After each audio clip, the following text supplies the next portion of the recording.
Nenmara Netaji memorial arts and science college merit day സംഘടിപ്പിച്ചു. K Preman MLA ഉദ്ഘാടനം ചെയ്തു.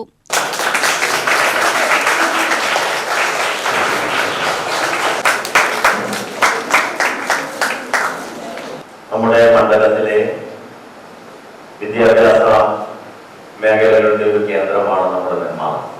എത്രയധികം വിദ്യാഭ്യാസ സ്ഥാപനങ്ങളുടെ ഒരു പഞ്ചായത്ത് നമ്മുടെ മണ്ഡലത്തിൽ എന്നല്ല, ചിലപ്പോൾ ജില്ലാ കേന്ദ്രം ഒഴികെ മറ്റൊരു മണ്ഡലത്തിലും ഉണ്ടാകും. അത്രയധികം വിദ്യാഭ്യാസ സ്ഥാപനങ്ങളുടെ കേന്ദ്രമായി നമ്മുടെ നെന്മാറ പ്രവർത്തിക്കുന്നു എന്നത് തന്നെ ഏറെ അഭിമാനകരമാണ്. അതിൽ തലയെടുപ്പോടുകൂടി നേതാജി മെമ്മോറിയൽ കോളേജ് രൂപീകരിച്ച കാലഘട്ടം തൊട്ട് തന്നെ ഈ നാട്ടിൽ വിദ്യാർത്ഥികൾക്കൊരു അത്താണിയായും സാമൂഹ്യ പ്രതിബദ്ധതയാർന്ന ഒട്ടനവധി പ്രവർത്തനങ്ങളിലൂടെ ഈ നാടിന്റെ ഭാഗമായി മാറാൻ നേതാജി കോളേജിന് കഴിഞ്ഞു എന്നത് ഏറെ അഭിമാനകരമായ നേട്ടമായിട്ടാണ് കാണുന്നത്. ഒരു ചുരുങ്ങിയ കാലം കൊണ്ടാണ് നേതാജി കോളേജ് തൊട്ടടുത്തുള്ള NSS കോളേജിന് ഒപ്പം എത്തിയെന്ന് ചോദിച്ചാൽ ഒപ്പം എത്തി.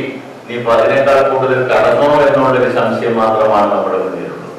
പതിറ്റാണ്ടുകളുടെ പാരമ്പര്യമുള്ള സ്ഥാപനങ്ങളെക്കാൾ അല്ലെങ്കിൽ അതിനോടൊപ്പം നിൽക്കുന്ന വിധത്തിലേക്ക് ഈ കോളേജിന് മാറാൻ കഴിഞ്ഞത് കേവലം നമ്മൾക്കൊരു യാദൃച്ഛികമായ സംഭവമല്ല, മറിച്ച് അതിന്റെ പ്രിൻസിപ്പൽ ഉൾപ്പെടെയുള്ളവരുടെ അധ്യാപക സമൂഹത്തിന്റെ അർപ്പണമായ മനോഭാവത്തിന്റെ കൂടി പ്രതിഫലനമാണ് ഈ വിജയം എന്നുള്ളത് കൊണ്ട് തന്നെ നേതാജി കോളേജിന്റെ പ്രിൻസിപ്പൽ ഉൾപ്പെടെയുള്ള മുഴുവൻ മാനേജ്മെന്റിനെയും ആദ്യമായി അഭിനന്ദിക്കുകയാണ്.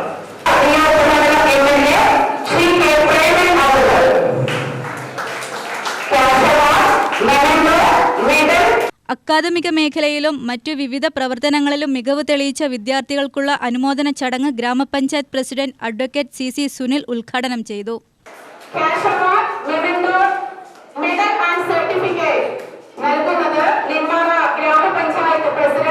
പ്രിൻസിപ്പൽ V ഫൽഗുനൻ അധ്യക്ഷനായി. പ്രതിഭകൾക്ക് ക്യാഷ് അവാർഡ്, മെഡൽ, ട്രോഫികൾ എന്നിവ വിതരണം ചെയ്തു. ഗ്രാമപഞ്ചായത്ത് vice president Prabhitha Jayan, ward member M Muraleedharan, college അധ്യാപകരായ K Regina, T Saranya, R Rahul, VN Sindhu, S Shini, Sheena Krishnan, S Raji, C Dhanya, A Renuka, doctor A Manikandan, doctor Reba Xavier, H Shahana എന്നിവർ പങ്കെടുത്തു. UTV news, Palakkad.